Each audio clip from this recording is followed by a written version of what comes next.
Queridos irmãos, quem aqui alguma vez já parou para admirar, para inclusive prestar uma justa homenagem, a devida atenção para as construções góticas ou neogóticas? As construções góticas e mais tarde as neogóticas, que nada são do que uma releitura, mas que possuem a mesma estrutura, todas elas apontam para o alto. Todas elas. Todas as construções góticas, nós temos inclusive na Catedral da Sé, de estilo neogótico, essa visão, apontar para o alto. Durante toda a Idade Média foi que as construções góticas mais se difundiram. E essas construções querem chamar a nossa atenção. Não é porque é bonito, não é que resolveram fazer as construções góticas simplesmente porque acharam que fica bonitinho, não. Tudo tem um sentido. E o sentido por trás dessa grande arte, as construções góticas particularmente, são as que mais me chamam a atenção. Elas querem fazer com que o fiel, assim que entra na igreja, ou quando começa a ouvir a liturgia da palavra, na liturgia eucarística, volte-se para o céu, para o alto. Esse movimento de olhar para o céu está intrinsecamente ligado ao que nós ouvimos no Evangelho. Jesus sobe aos céus. Hoje, nesta solenidade, nós estamos também, da mesma forma, intrinsecamente ligados à solenidade do próximo domingo, Pentecostes. Mas domingo, Pente, vem de 5, de 50, números com o 5. São 50 dias após a Páscoa. Hoje são, simbolicamente, 40 dias depois da Páscoa. Hoje foi feita a justiça. O que é a justiça? Qual é a justiça? Nos recorda o Papa Francisco, nos recorda São João Paulo II, Papa Bento XVI nas suas homilias. O que é a justiça, falando sobre a ascensão?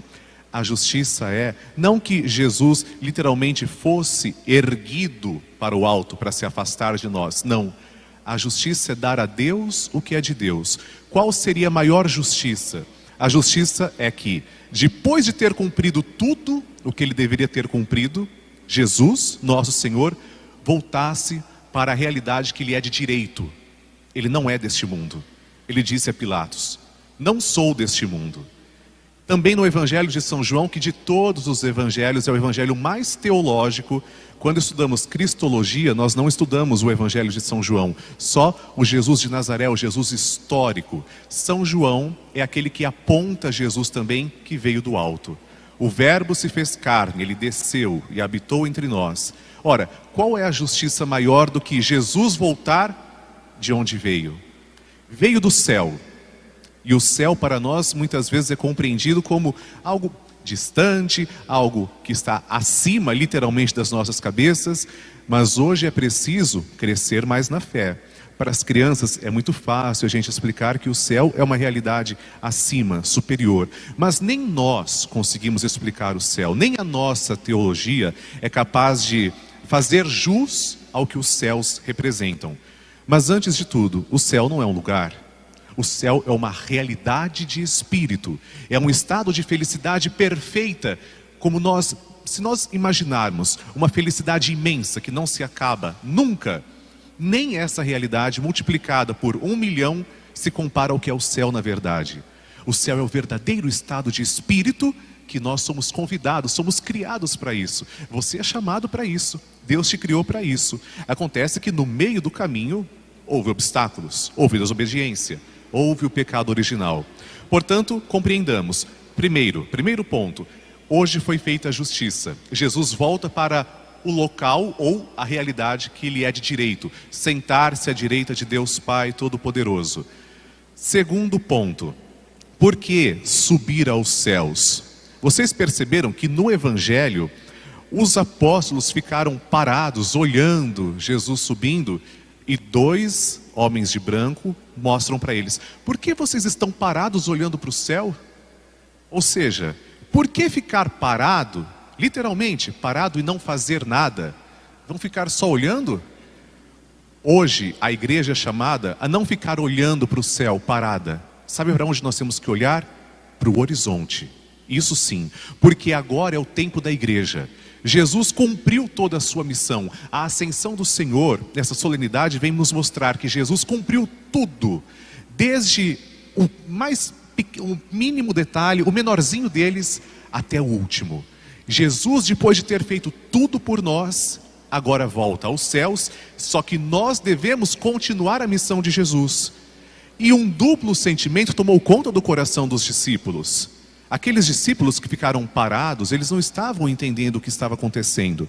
Ainda não tinham entendido porque tudo na Páscoa mostrou-se um pouco confuso para eles. Vamos entender, não é difícil compreender esse fato. Primeiro, os discípulos ficaram felizes porque Jesus estava com eles nesta terra, não tinha sido glorificado. Chegou o momento da paixão do Senhor, ficaram decepcionados. Mas aquele que ia libertar Israel morreu na cruz. Nós nem sabemos o que aconteceu. Algumas mulheres nos deram um susto, dizem os discípulos de Emaús. Nos deram um susto, mas foi tudo muito bonito, foi tudo muito bom, mas nada aconteceu. E Jesus ressuscitado com uma outra aparência, porque o corpo do Senhor pode tomar a aparência que desejar, já não está mais sujeito às leis da física, do espaço. É por isso que Maria Madalena achava que Jesus era o jardineiro. É por isso que os discípulos de Emaús também não sabiam que Jesus era aquele que estava com eles. A aparência do ressuscitado pode tomar qualquer forma. Não está mais sujeito às leis, esse corpo bendito, glorioso. Por isso também que estando, o evangelista é bem claro, estando fechadas as portas por medo dos judeus, nós vamos ouvir isso na semana que vem. Jesus entrou-se, pôs-se no meio deles e diz: a paz esteja convosco. Quem pode entrar atravessando uma porta? Um corpo normal? Não. Aí a outra tentação, um fantasma? Não. Vejam minhas mãos. Põe a mão no meu lado e acreditem que eu ressuscitei, eu sou Deus. O corpo glorioso do Senhor pode atravessar qualquer porta, qualquer parede. É um corpo glorificado, transformado, muito maior do que a nossa realidade do tempo e da história. E assim vai acontecer com cada um de nós. Nós também teremos um corpo glorioso como o de nosso Senhor. Isso é um grande consolo, sobretudo para as pessoas que choram os entes queridos falecidos. A vida não termina no cemitério. As benditas almas também estão vivas porque a alma é imortal. Mas no fim dos tempos, com a volta gloriosa do Cristo, todos nós teremos um corpo semelhante ao dele. Pois bem, 40 dias Jesus ficou provando para os discípulos. Aparecia uma vez aqui, aparecia na praia, aparecia no cenáculo. Apareceu para todos aqueles que acreditavam nele e que tinham dúvidas também. Vide Tomé. Depois de ter feito tudo isso, vejam como o plano de Deus é completo, é perfeito. A ascensão do Senhor é a plenitude da Páscoa. Esse é o ponto que eu gostaria que vocês lembrassem. A ascensão do Senhor é a plenitude da Páscoa. Por quê?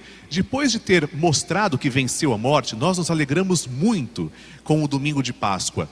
Mas depois, durante todo o tempo pascal, Jesus quer provar mais uma vez que venceu a morte. Então ele aparece durante 40 dias nesse período de festa, nesse período de alegria, mostrando: eu estou com vocês, mas é preciso que eu volte para o lugar que é meu por direito. Eu falo lugar para a gente compreender, mas se trata de uma realidade. É preciso que eu volte ao Pai, que eu fique glorioso reinando com Ele, até o fim dos tempos, até o último dia. E durante todo esse período, o que Jesus faz? Ele dá instrução. A ascensão do Senhor é o momento em que Jesus dá a sua instrução aos discípulos, para que os discípulos, aqueles do Evangelho, e nós, hoje, continuemos a missão que Ele fez. Continuemos fazendo tudo o que Ele fez. Aprendemos tudo. Jesus é pedagógico. Nós aprendemos tudo o que deve ser feito com o Senhor. Agora que Ele já provou, agora que Ele já venceu a morte, que já ressuscitou, que mostrou para todos que está vivo, basta a igreja continuar a sua missão. Por isso que um duplo sentimento tomou conta do coração dos apóstolos. Jesus mais uma vez ia se afastar deles. Mas esse é o direito, essa é a justiça. A justiça é que Deus voltasse para o lugar que Ele é de direito. Mas, por outro lado, os apóstolos não podiam ficar tristes, porque o Espírito Santo é quem moveria o coração de toda a igreja. Nós vamos comungar o corpo e o sangue do Senhor daqui a pouco. Parem para pensar. São pão e vinho que são colocados sobre o altar. Como o pão e o vinho são transmutados, ou seja, transfigurados. Há uma transubstanciação, que é o termo correto. Como eles mudam de substância? Por ação do Espírito Santo.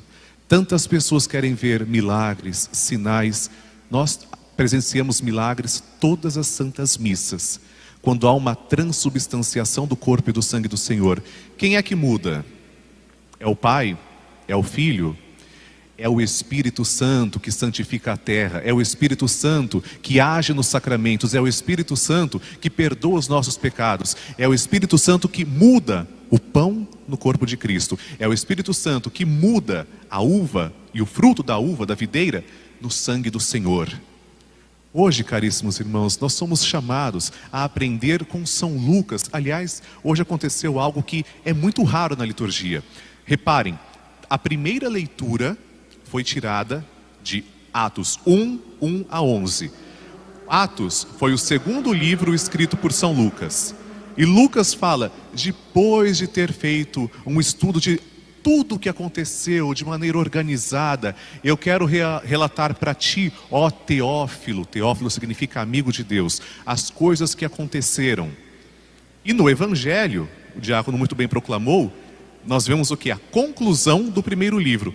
Termina um livro, termina o Evangelho, começam Atos dos Apóstolos. Da mesma forma, termina hoje a missão de Jesus terrena e começa a nossa missão. Esse é o ponto de partida. E não estaremos sós. Nós estamos com o Espírito Santo, Ele vai movendo a igreja até o fim dos tempos. Mas a grande tentação é essa. Jesus está longe de mim, Jesus voltou para Deus, mas agora Ele não está mais comigo. Não. Ele continua com você. E Ele continua conosco também nos sacramentos, no pão e no vinho consagrados. Continua também presente no pobre, no doente, no que sofre. O Senhor está presente com a sua igreja. E Ele voltará. Ele voltará, só que se a primeira vinda do Senhor foi frágil, pequenino, em Belém, desprotegido, a segunda será gloriosa. E na segunda vinda não haverá mais tempo para descobrir Jesus. O tempo é agora.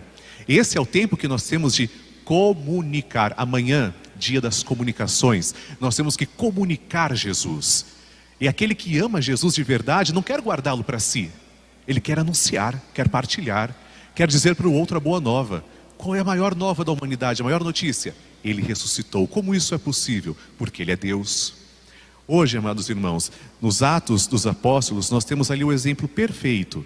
Temos que continuar a missão de Cristo, não mais olhando para os céus, parados, esperando alguma coisa de lá. Os céus permanecem abertos para nós. Jesus voltará, mas agora não para o céu, para o horizonte. É para o horizonte que eu devo voltar. O meu olhar, as minhas ações, o meu falar, o meu sentir e principalmente o meu agir. Jesus volta aos céus e continua conosco. Louvado seja nosso Senhor por isso, para sempre seja louvado.